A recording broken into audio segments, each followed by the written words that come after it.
Vamos a tratar esta noche el tema de la consulta para ver si se enjuicia o no a los presidentes de la República, a los expresidentes realmente. Este es un tema que se ha planteado varias veces al presidente de la República, el cual dijo en un primer momento, y lo ha repetido, que él no es partidario de enjuiciar, pero que si lo decide el pueblo, si lo decide la gente, entonces sí se podría proceder a ese enjuiciamiento. Para ver si procede o no, se ha planteado hacer una consulta tal como lo previene la Constitución, para que ésta sea hecha el mismo día de las próximas elecciones. Y ese enjuiciamiento solo sería posible si hay una solicitud de un 2% de los miembros del padrón electoral, de los integrantes del padrón electoral, que son alrededor de 1.800.000 firmas, o bien si lo solicita una tercera parte de alguna de las dos cámaras federales, un 33%, y si finalmente lo solicita el presidente de la República. Para que esto ocurra, se ha visto que en las últimas horas no han completado los ciudadanos impulsados por Morena más de 800.000 firmas, con lo cual falta la mitad. El presidente de la República el día de hoy, en la mañanera, dijo que si no se reúnen esas firmas, él, como su derecho de iniciativa, lo podría presentar. Y aquí el asunto importante que debemos destacar, o que creo que hay que destacar, es que la última decisión de si se hace o no se hace esta consulta es de la Suprema Corte, que tiene que juzgar sobre la constitucionalidad de esta consulta. Es decir, si para que se haga se han cumplido los requisitos que ha planteado o que plantea la Constitución de la República. Yo lo dejaría allí para que lo tengan presente como está constitucionalmente. Bueno, pues ya que le entramos a ese tema, una opinión, la mía, pero que pudiera no ser compartida por todos, es que la consulta misma no va a tener un efecto legal realmente, porque de aquí a que, como tú dices, la Suprema Corte dé su anuencia y luego el procedimiento en los tribunales mexicanos, pues la historia nos dice que no es nada fácil.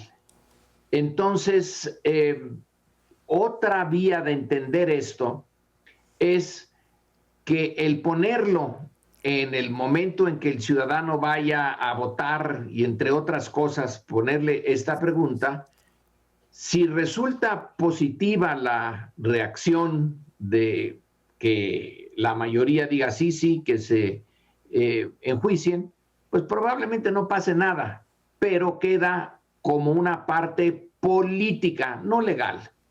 Políticamente sí sería importante que una mayoría de los votantes se pronunciara. Si dicen no, queda clarísimo que la sociedad mexicana no tiene interés en esto, que reprueba la idea de someter a sus expresidentes a un juicio y que no es cierto que se tenga una tan mala opinión desde Salinas, Zedillo, Fox, Calderón, Peña Nieto, y en cierto sentido se cierra esa parte política, no la legal. Así que tiene su sentido, a mi juicio, político, pero no tanto legal. Yo coincido totalmente, yo creo que este es un asunto totalmente político, con vistas a la elección, por supuesto. Es centrar uno de los temas que más ha agraviado a la sociedad mexicana. y que yo creo que fue una de las explicaciones fundamentales del resultado del 2018, el hartazgo con la corrupción, que además llegó a niveles impresionantes durante el gobierno de Peña Nieto, los gobernadores, etcétera.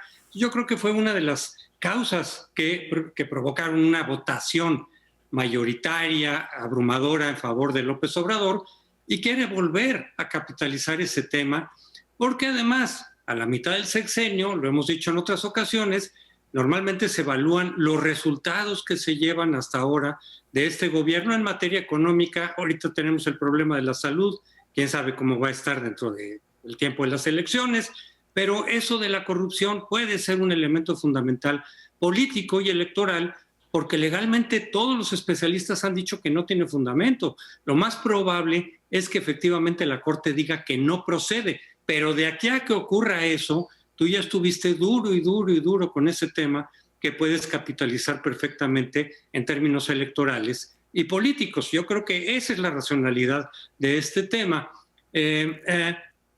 Pero de todas maneras no se requeriría ni siquiera para saber si la gente, esa alternativa que plantea Lorenzo, decir, si la gente se manifestara, suponiendo que hubiera la consulta, mayoritariamente por el no, las encuestas que se han hecho al respecto, abrumadoramente la gente dice que sí se tendría que aplicar la ley en lo que le tocara a cada uno de los expresidentes. Claro, muchos decimos con el debido proceso y que realmente se probara y si se puede aplicar las sanciones correspondientes, pero de que haya el deseo de que se aplique la ley, de que haya rendición de cuentas, de que haya justicia por los abusos que se hayan cometido en todos esos sexenios, yo creo que cerca del 90% es lo que dicen las encuestas cuando se ha preguntado eso. Quisiera que sí se llevara a cabo un juicio a los expresidentes a partir de lo que realmente tuvieran alguna responsabilidad. Yo, coincido tanto con Lorenzo como con José Antonio en el sentido de que no va a tener fundamento legal. No creo que la Suprema Corte apruebe ni el tema ni la pregunta, pero sobre todo el tema, que es lo primero que tendría que aprobar, y en ese sentido no tendrá, como dice José Antonio, sustento legal. Por otro lado, pues no, difícilmente pues va a ser vinculante si la llegáramos a tener. Entonces, por el lado de la legalidad creo que no hay nada que discutir, pero coincido con Lorenzo en el sentido de que es una cuestión política, pero él la ve como una cuestión política positiva. Llevar esto a la sociedad y que digan, se manifiesten con respecto a los niveles grandísimos de corrupción que vimos en estos 3 o 4 sexenios. Yo le veo un efecto político, Lorenzo, tremendamente negativo, que es sentar un precedente de que la justicia, supone nada más por un segundo, que pasara el tema y que se juntaran las firmas y que fuera vinculante. Me parecería nefasto para un sistema democrático someter la justicia a la voluntad ciudadana. Entonces, sí veo que es una cuestión política, pero es una cuestión política de efectos más negativos que positivos. Y habría alternativas. Una es lo que dice José Antonio, una nueva encuesta. Creo que 100% diría que, bueno, casi 100%, que hubo mucha corrupción en esos sexenios. Y la otra es lo que se ha planteado, una comisión de la verdad.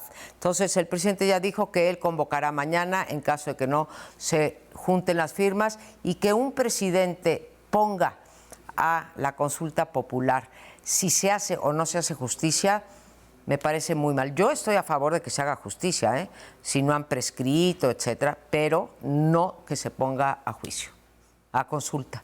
Paoli. Bueno, pues estando de acuerdo los cuatro, como he visto, en que este es un asunto fundamentalmente político, yo no puedo abandonar mi condición de abogado y decir que es muy importante y no se pueden desvincular las dos cosas.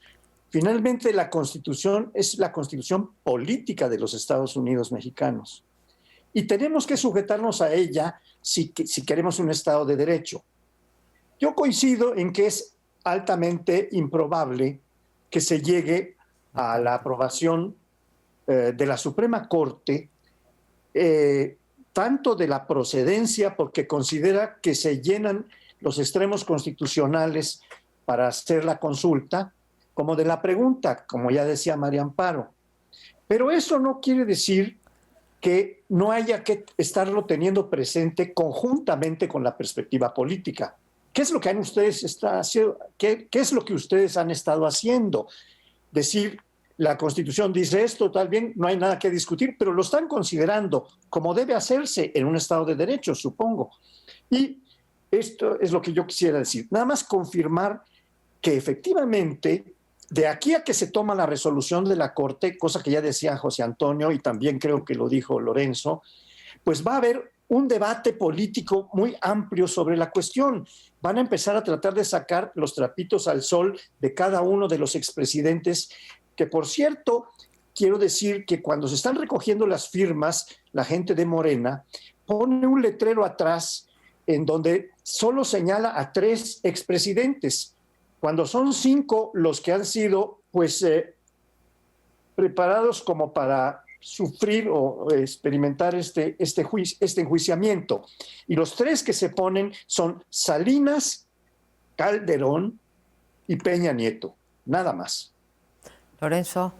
Bueno, la idea, dice María Amparo, que la justicia se ponga en manos de a un plebiscito.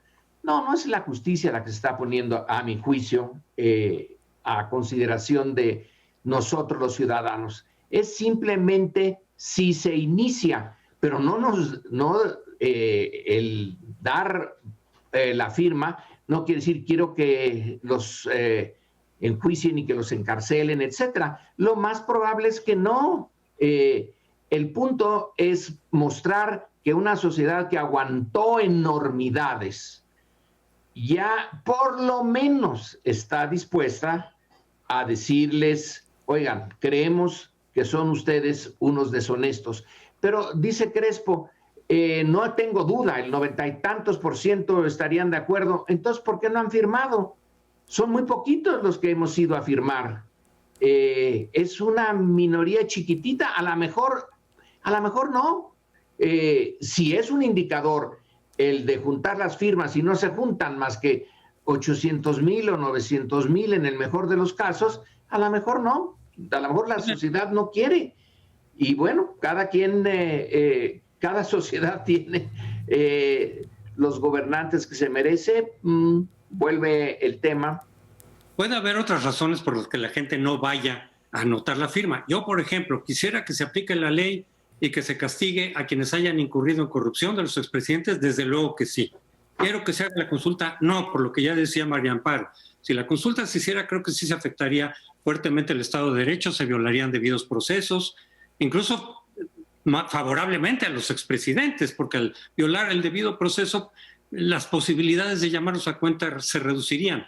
En fin, creo que no me gusta que haya consulta, sí quiero que haya rendición de cuentas, pero al mismo tiempo no se requiere la consulta. Para eso, ahí está la Procuraduría y la Fiscalía, tendría que llevar a cabo ese procedimiento, pero habrá gente incluso que sí quiera la consulta, pero no va a ver dónde están las firmas, dónde están, dónde pone uno la firma.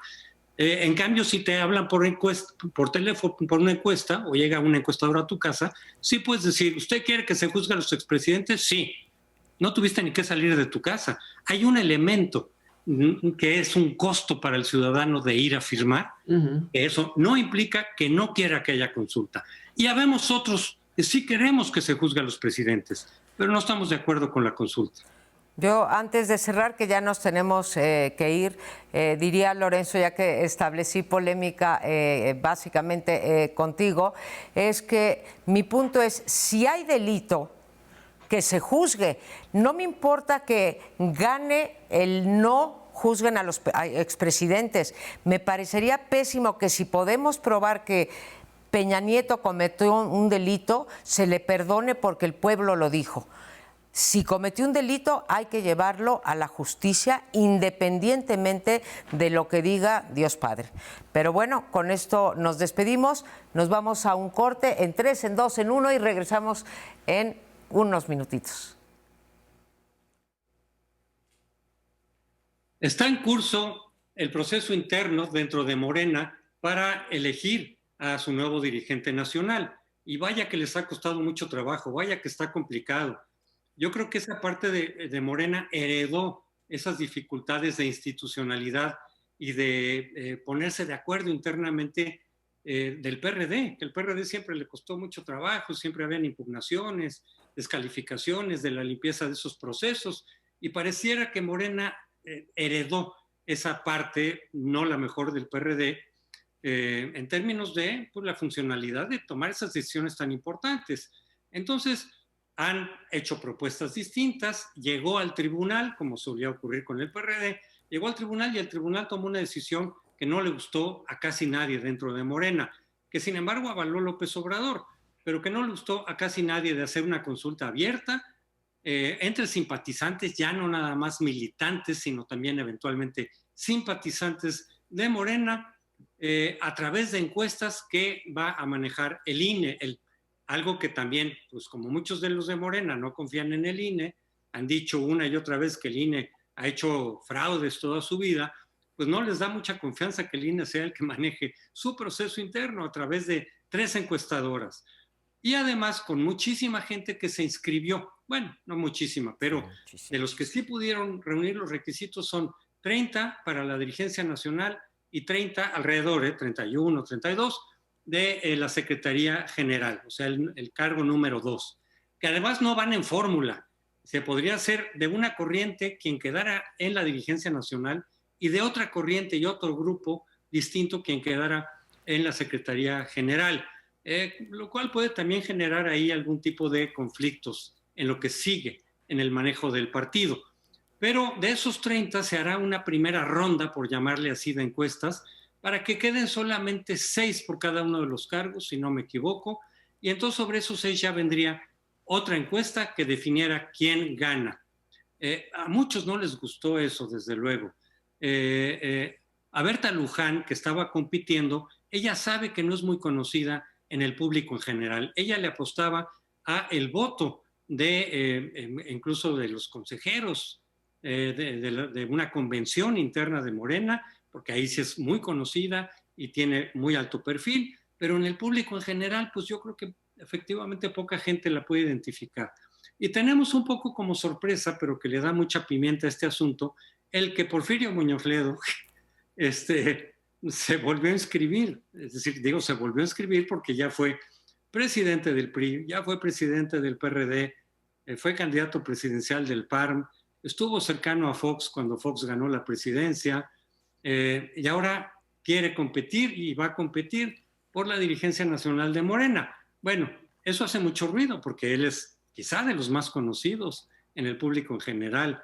Y en fin, se están descalificando, hay patadas debajo de la mesa, hay acusaciones de fraude y acusaciones de corrupción como la que le hizo Ramírez Cuellar a Jacob Polevsky. Y también hay algunas personas de Morena o cercanos a Morena que se están acusando a uno u otro de los candidatos. En fin, es un proceso bastante complicado que no sabemos bien a bien en qué va a terminar. Yo creo que ha sido un desastre esto de la elección del proceso de selección de Morena, un desastre desde que no nos queda claro por qué haya tenido el tribunal que decidir cuál es el método. Realmente lo debieron de haber definido internamente. En fin, hay gente que dice que ni siquiera en los estatutos está previsto esto, a pesar de que López Obrador era el método que favorecía desde siempre. Pero quiero ver sus implicaciones políticas hacia el interior de Morena, o sea, para el futuro de Morena, y las implicaciones políticas hacia afuera. Para Morena me parece gravísimo lo que está ocurriendo, porque van a repetir el mismo error, nada más que ahora por encuesta, de lo que decía José Antonio, que es que puede quedar un presidente de una tribu y un secretario general de la otra, que eso siempre ha sido así porque se reparten y al final pues lleva a que no haya una dirigencia unificada del partido, que siempre le hace falta a cualquier organización. No tiene que haber contrapesos ahí adentro. Y segundo, la externa, de consecuencias políticas externas, es lo que ya está ocurriendo con el INE. Hoy, bueno, ayer tuvimos el plantón de uno de los candidatos, el plantón simbólico del INE y la toma, el plantón y la toma simbólica del INE, diciendo que no hay piso parejo y que no van a avalar los resultados de esto. Si todavía ni siquiera empieza, porque no sabemos esto del reconocimiento del nombre y quién va a poder competir, todavía no empieza y ya tenemos un conflicto así, creo que aquí el que va a pagar con razón o sin razón los platos es que van a acabar diciendo, si el INE no es capaz ni siquiera de organizar una elección interna de un partido, ¿cómo pretende organizar el 21? Esa consecuencia me parece de mucho, mucho cuidado. Yo quisiera hacer una reflexión más bien de análisis desde el punto de vista más teórico.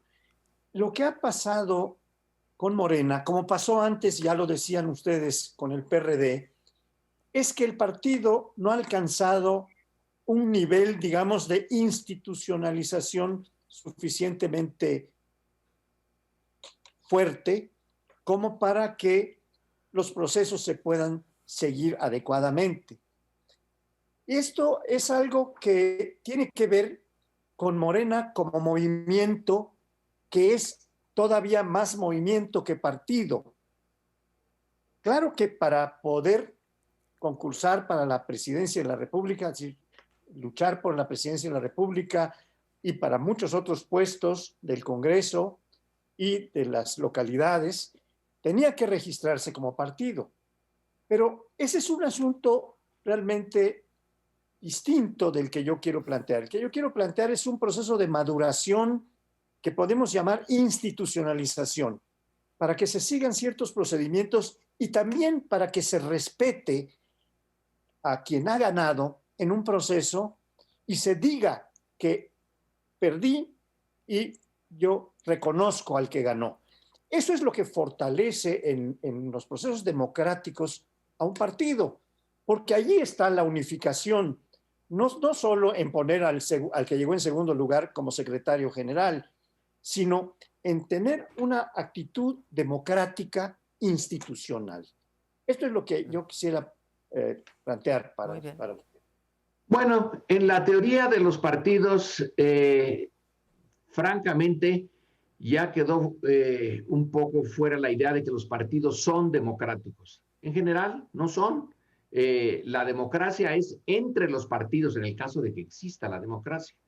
Pero dentro del partido, bueno, Michels ya con su teoría de las oligarquías, la ley de hierro de las oligarquías, nos dice que en realidad, pues no son democráticos y que en la práctica no se necesita, sería deseable que fueran democráticos, pero no se necesita que sean democráticos. Aquí el problema es que no sabemos si es partido todavía, como dice Paoli. Ya déjense de si es democrático o no es democrático. Y el ejercicio del poder, en particular en un sistema presidencial como el nuestro, sí requiere que el presidente tenga el apoyo del partido y que el partido esté organizado para darle ese apoyo. A veces pareciera que Andrés Manuel es una relación la suya con el ciudadano directa, que no pasa por el partido, que el llamado a que se junten las firmas para decidir si se pide juicio sobre los expresidentes, ni eso se ha podido hacer porque no está organizado el partido para llevar a cabo ese tipo de tareas. Por un lado, Morena es el partido más grande de México y en principio, si bien viendo las cifras, pues es el partido político más grande de América Latina, pero la falta de cohesión interna, a lo mejor en parte, es por su juventud, acaba realmente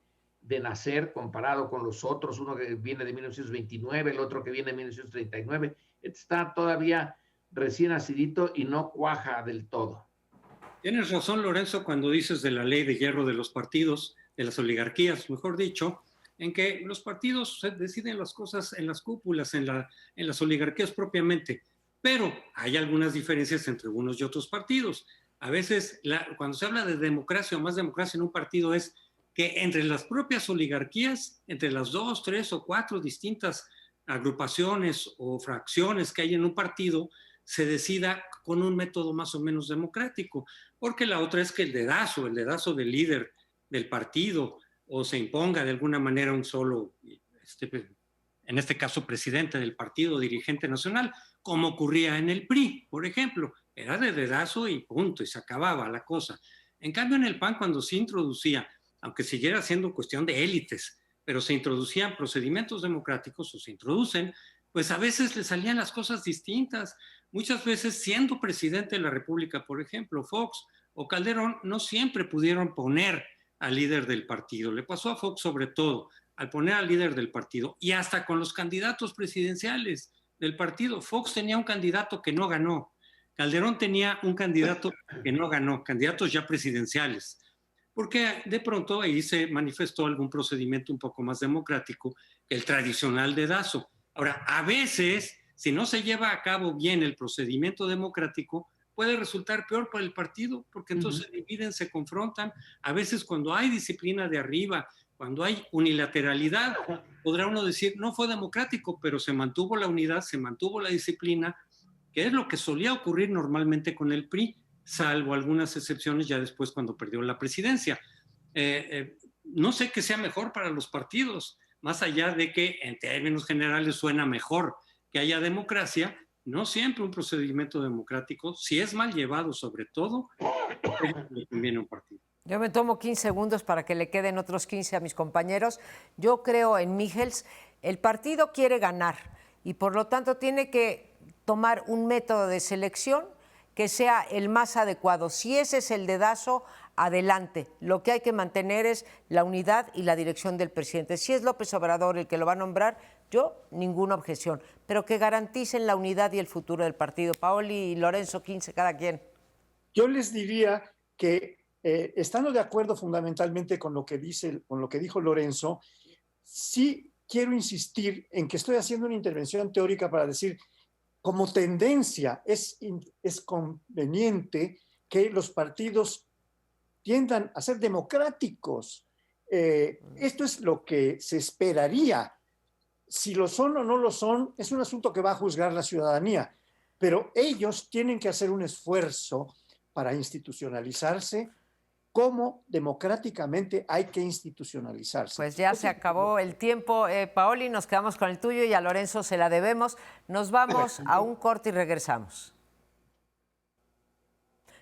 Regresamos y vamos a tratar ese interesante problema que se ha dado fundamentalmente en Chihuahua, pero que recorre otros estados de la República como Tamaulipas y que se refiere a un contrato firmado por México por allá de 1944, en donde pues los ríos, el río Bravo y el río Colorado, sí, tenemos que compartir el agua entre Estados Unidos y México. Se firma un contrato y se habla, bueno, pues de que hay una cuota para cada uno de los países y ahora se dice de parte de México, en particular de Chihuahua, que no se puede entregar el agua cuando no tienen o no ha llovido lo suficiente y no hay suficiente agua como para primero cumplir con el compromiso internacional y dejar sin la posibilidad de que agricultores grandes, pequeños y medianos, se queden sin el riego para sus siembras. Creo que lo que trasluce políticamente a esto son tres cuestiones. La primera es un conflicto que ya lleva 2 años entre los gobiernos, particularmente los de oposición, y el régimen o la administración de López Obrador. El segundo es esta famosa cosa de si México cumple o no con los contratos. Es una cosa bastante endeble, porque pues no se ha cumplido con muchos de los contratos, se han roto contratos en este país desde que llegó López Obrador, desde el aeropuerto de Texcoco, pasando por muchos más, y ahora se dice por qué este sí tendríamos que cumplirlo. Y la tercera, eso es lo malo de los malos precedentes que se sientan, Y la tercera, pues, es esta idea de cómo se relaciona el poder con la ciudadanía. Aquí lo que hay es una disputa política, en efecto, en eso tiene razón López Obrador, de que se están politizando las cosas, pero se están politizando, pues, de los dos lados. Inicialmente, hay que decirlo, de parte del presidente de la República, al acusar que esto no es una manifestación de los agricultores, etcétera, sino una manifestación política que está controlada, manipulada por gobernadores de oposición, legisladores, etcétera. Entonces veo esos tres ángulos, se los planteo.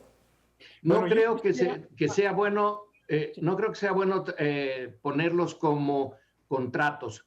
Este es un tratado, no un contrato. De acuerdo. De acuerdo. Es un tratado internacional que no tiene nada que ver con el aeropuerto ni cosas por el estilo. Es un tratado que se hizo en un momento muy propicio para México. 1944 es todavía el momento de la buena vecindad. Roosevelt todavía no se muere y está al frente de la presidencia. Y si yo le hago caso a una tesis, yo no soy especialista en tratados, pero si le hago caso a una tesis que se presentó hace tiempo en el Colegio de México, es un tratado muy favorable para México. Si se viene abajo, se tiene que hacer otro, porque no hay salida. Y si se tiene que hacer otro, y si tenemos que hacerlo cuando Trump, que espero que no sea el caso, pero es reelecto, entonces sí que estamos en problemas. Este tratado es una coyuntura que fue favorable a México y que luego ya no lo fue. Si ahorita lo echamos abajo, bueno, a ver quién logra algo no solamente igual, sino mejor. Yo creo que sería peor. Bueno, yo creo que este tratado no solo fue hecho hace un buen rato, sino que ha ocasionado, para poder cumplir con la parte mexicana de enviar una cantidad de agua a los Estados Unidos, pues está afectando, o así lo sienten, los campesinos, los agricultores de Chihuahua y de otras partes de la frontera, pero muy marcadamente de Chihuahua.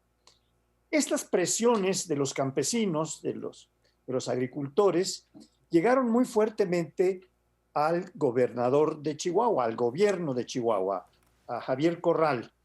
Javier Corral estuvo dando conferencias de prensa e intentando, según él mismo ha dicho, entrevistarse con el presidente de la República para poder encontrar una solución, colaborar en esa solución, gobierno del Estado y gobierno federal. Dice que nunca fue recibido, que nunca le aceptaron una entrevista para tratar ese asunto.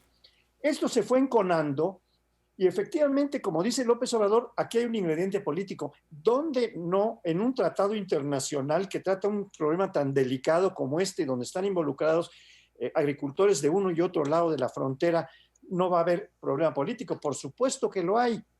Este problema político se pudo haber por lo menos paliado, o si no es que evitado, si hay esta reunión y esta colaboración, pero lo que se está viendo en este y otros asuntos es que cada día es más difícil entrar en una colaboración entre un grupo de gobernadores que ha decidido salirse de la CONAGO y el presidente de la República o el gobierno federal, para decirlo más claramente.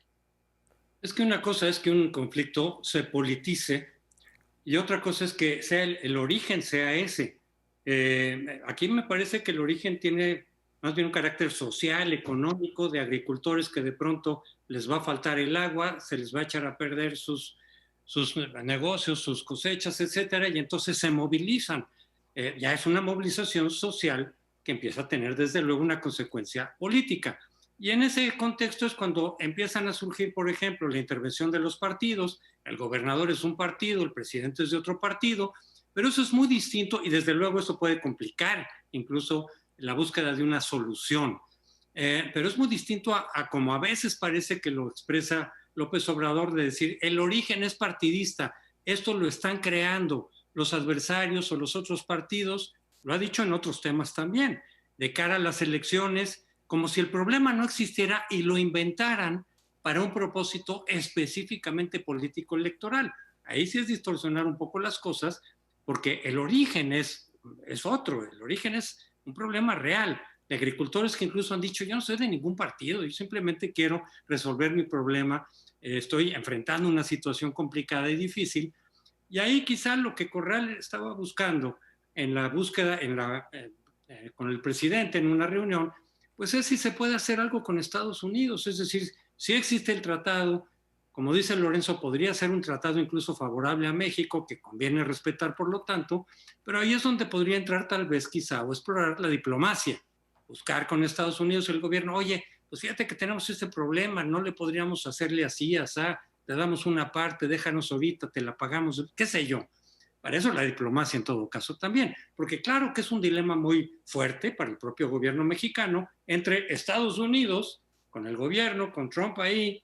Pues sabemos que casi en todos los temas López Obrador prefiere no enfrentarse a Trump, pero también tienes un problema local, un problema real, no es de origen solo partidista o esencialmente partidista. Ahí es donde quizá Corral dice, tenemos que buscar alguna solución, no podemos simplemente abandonar a los agricultores, porque pasa lo que empieza a pasar.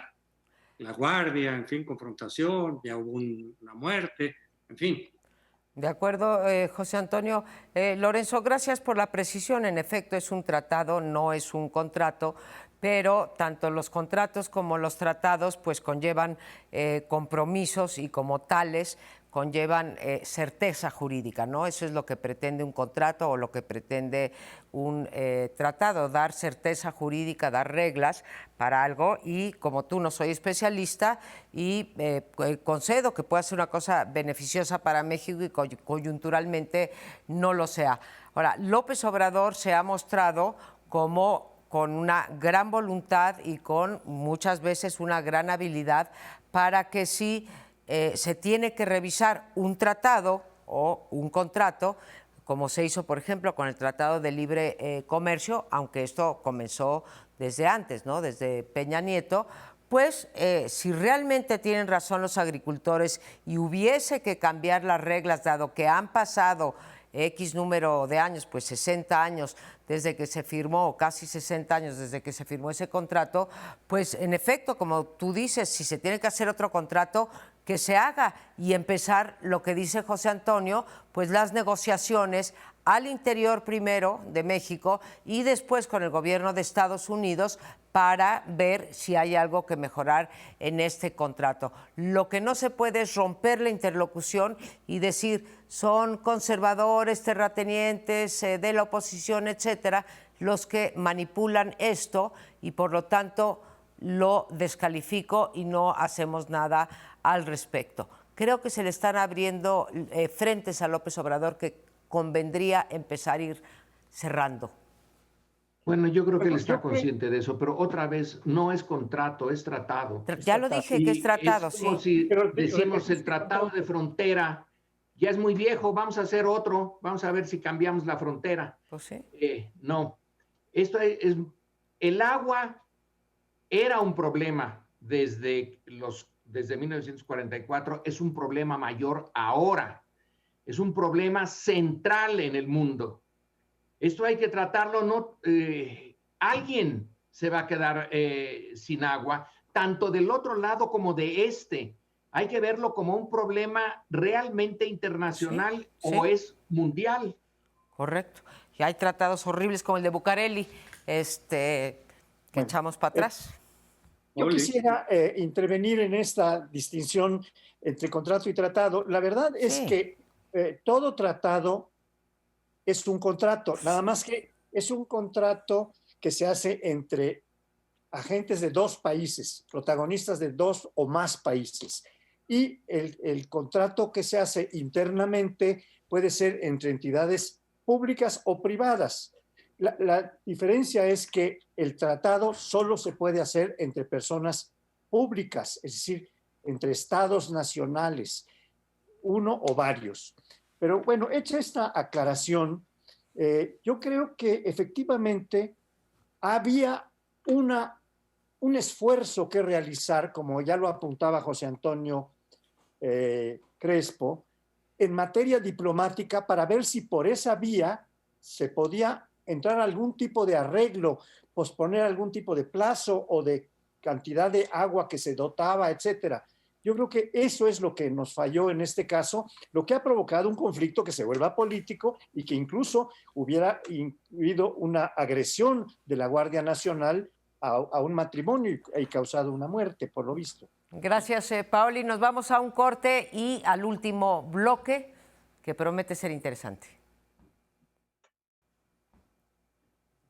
Bueno, bienvenidos a este último segmento. Va a ser muy corto. Hablábamos en el anterior de contratos y de tratados. Aquí más o menos vamos a seguir con el mismo tema. Un contrato que puede ser símbolo de muchas cosas. Ahí se los dejo a su consideración, como diría un policía. Es el tratado que se celebró entre Braskem, vamos a ponerlo mejor, Etileno 21 y Pemex. Es un contrato muy raro, un contrato en que Pemex, por indicaciones presidenciales, se compromete a vender etano a esa compañía a un precio por debajo del mercado. Pero lo más curioso es que no había etano en México. Desde que se firmó el tratado, resulta que por no proveer lo que el contrato, no tratado, otra vez, contrato, que se celebró, México ha tenido que pagar multas desde el principio. Una multa por no proveer la materia prima de entrada. Y luego esas posibilidad de seguir con las multas lleva a que México haya pagado, se dice, entre 10,000 y 15,000 millones de pesos por una fórmula muy rara que se hizo con este tratado, que se le achaca al gobierno de Calderón, que Peña Nieto lo aceptó, pero que ahora el gobierno de Andrés Manuel está pensando en revisarlo. Braskem pide por devolverle a México su etileno 21, 5,000 millones de dólares. No los vamos a gastar en eso. Entonces vamos a tener aquí un problema gordo, porque si se sigue vigente el acuerdo, vamos a tener que seguir pagando multas. Si se trata de detenerlo, vamos a tener un problema con los brasileños, porque Braskem es de Odebrecht, y la verdad es que está esto en una situación muy difícil. De una solución o la otra solución son negativas. ¿Por qué se hizo ese acuerdo? ¿Por qué se firmó ese contrato de tan malo desde el principio? Tan malo, y con esto ya termino, que el propio Lozoya, en su denuncia ahora ante la Fiscalía de lo que hicieron Peña Nieto y Luis Videgaray, dice que él se negó a firmarlo y que ahí ya fue su Waterloo. Vamos a ver qué opinan. Bueno, sí es cierto lo de la denuncia que él se negó a firmar, entonces estaríamos hablando del gobierno de Peña Nieto. Y aclarar que, como ya se mostró, para los que tuvieron acceso a la carpeta de investigación, pues todo esto ya obraba en la carpeta de investigación de toda esta denuncia de hechos, ya obraba en la carpeta de investigación desde que antes de que llegara López Obrador y desde antes de que la Fiscalía fuera Fiscalía y era nada más Procuraduría.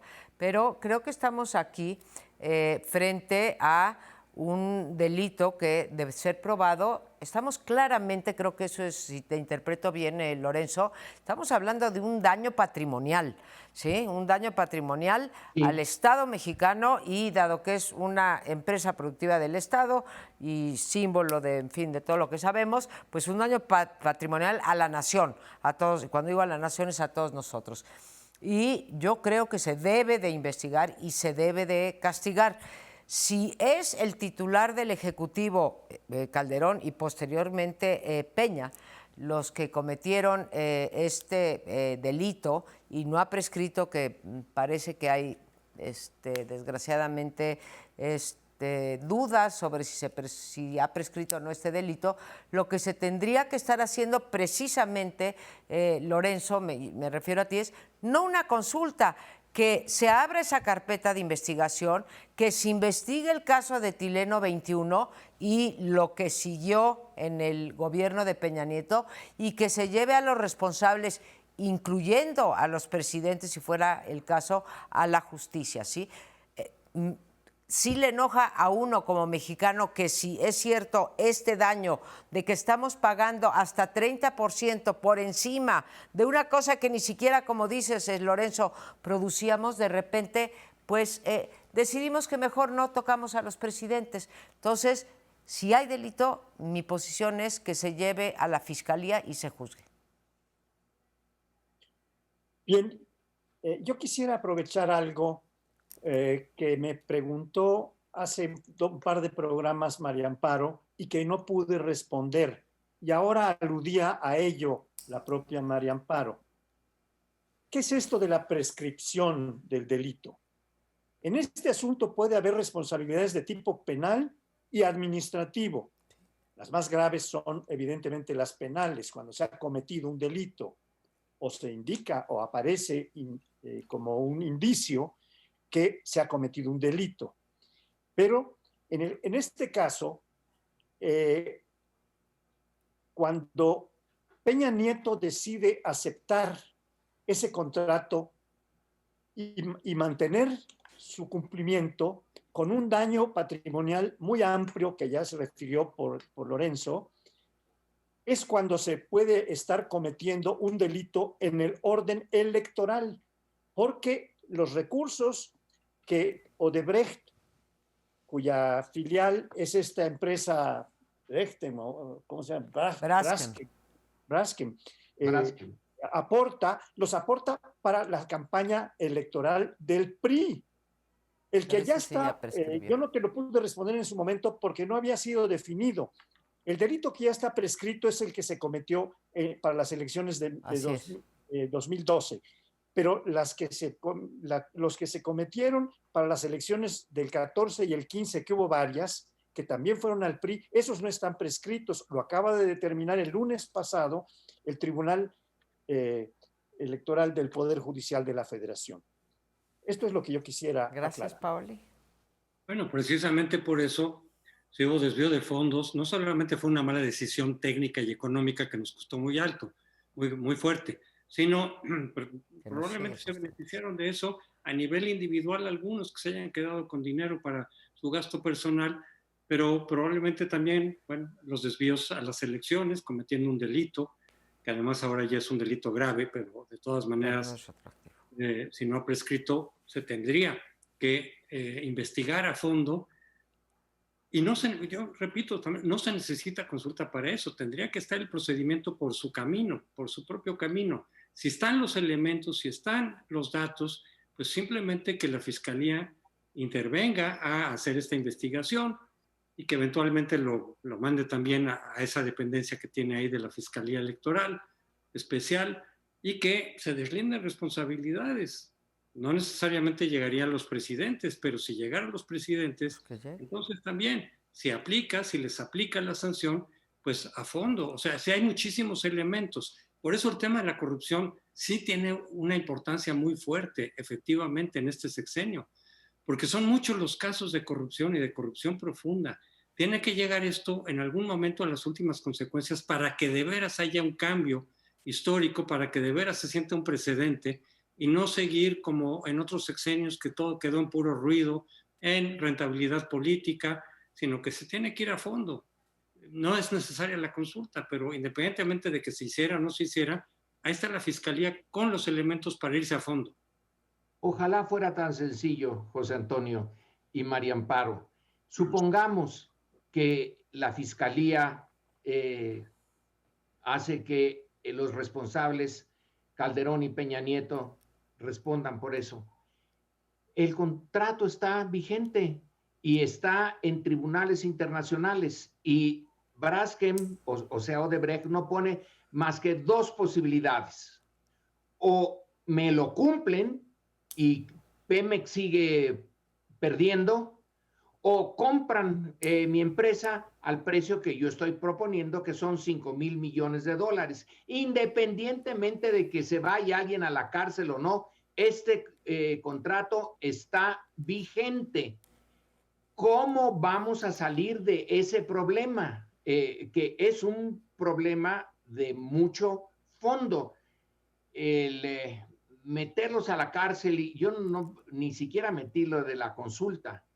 Es el cogollo de esto es que hagas una cosa o la otra, ya te amolaste. Si lo mantienes, malo. Si lo quiebras, malo. A ver cómo salimos. Pero bueno, ya no hay tiempo. Pues que, como dice Lorenzo, en este asunto tiene todas las razones, perder, ¿verdad, Lorenzo? Sí. Entonces, así está esto de Tileno 21 y tantos otros actos de corrupción y redes de corrupción formadas en México. Se nos acabó el tiempo. El lunes que entra estaremos aquí puntualmente en sus casas. Aquí los esperamos.